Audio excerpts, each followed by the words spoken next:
often start off with a teardrop when I'm thinking about a bird's body, different than an animal's body. Again, we're not going to quite use our normal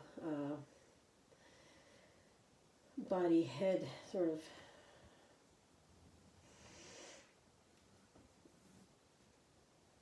order of things.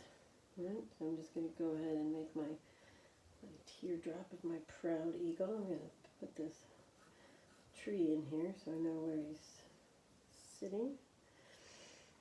And claws. If you can see those.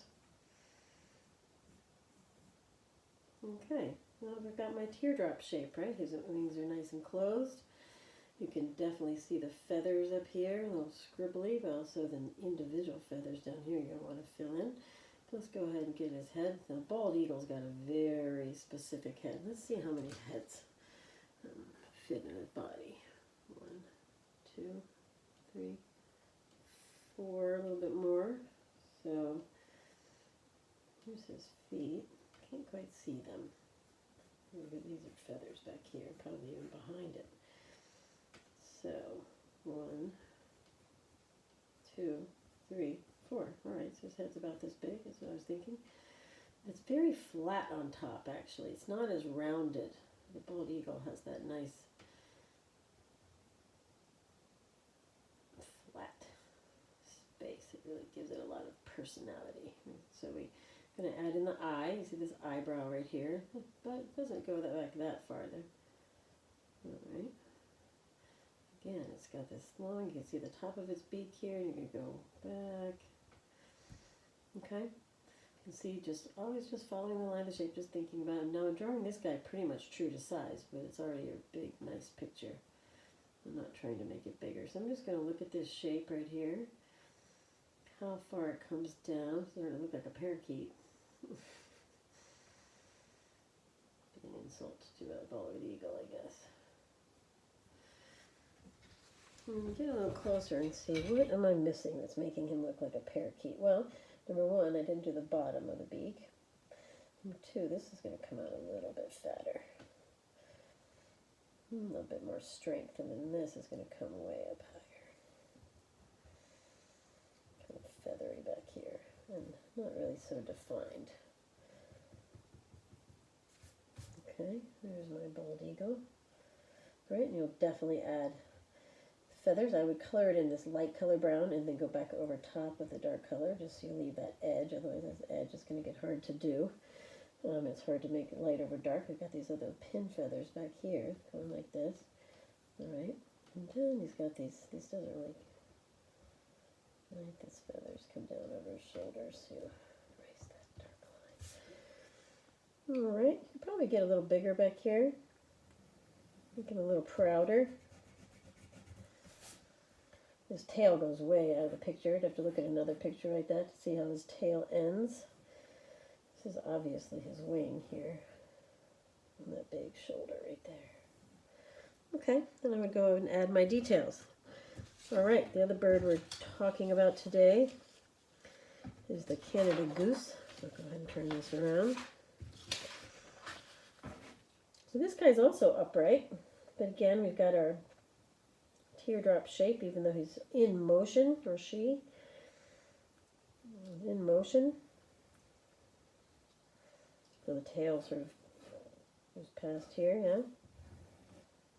So try darker so you can see it. Got his feet down here, yeah?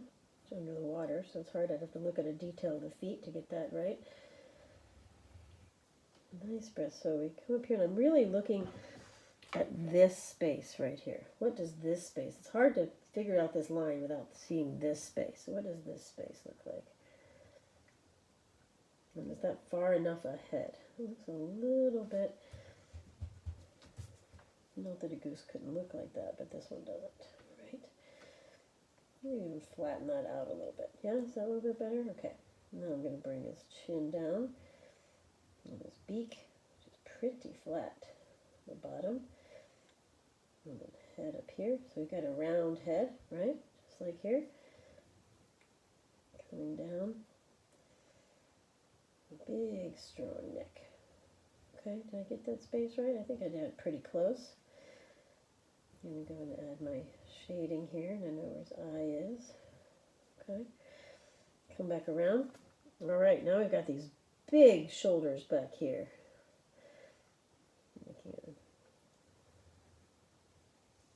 Yep, and the wings go off. I'd have to go look and see another picture with the wings to see, but you can see this big bone here. It's really strong. I'm going to go put it the other way a minute too. And I'm going to make some assumptions about how they look. I think we have a picture of the wings going back that way. So if you wanted to draw this guy in that position, you may want to go.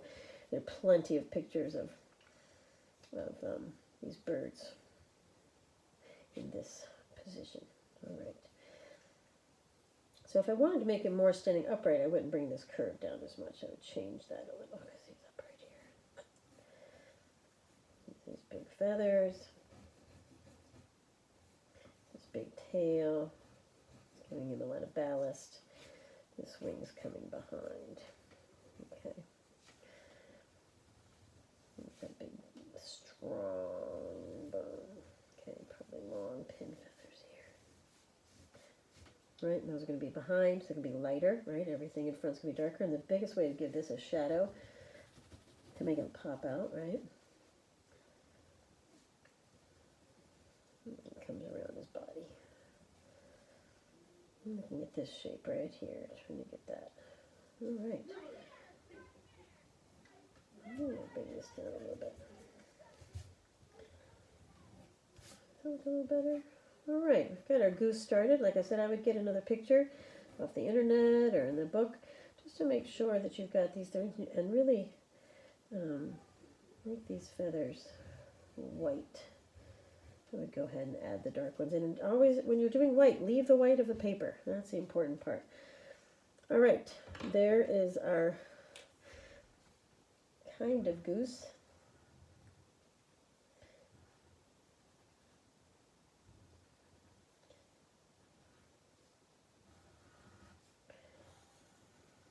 Made his breast a little bigger again. Okay.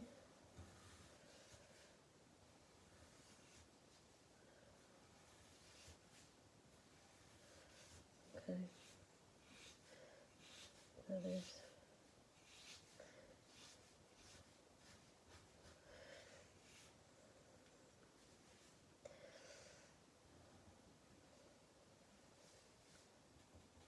I'm not going to make that line hard because it's not a hard line. I'm just going to go ahead and add some shading in here. Okay. All right. Give it some details.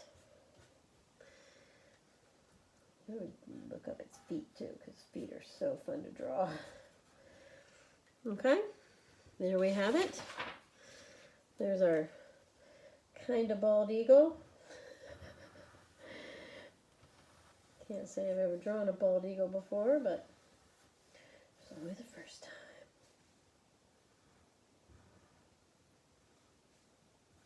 It's starting to look like a parrot again. Get those feathers up here. Okay, there we go, down and dirty birds.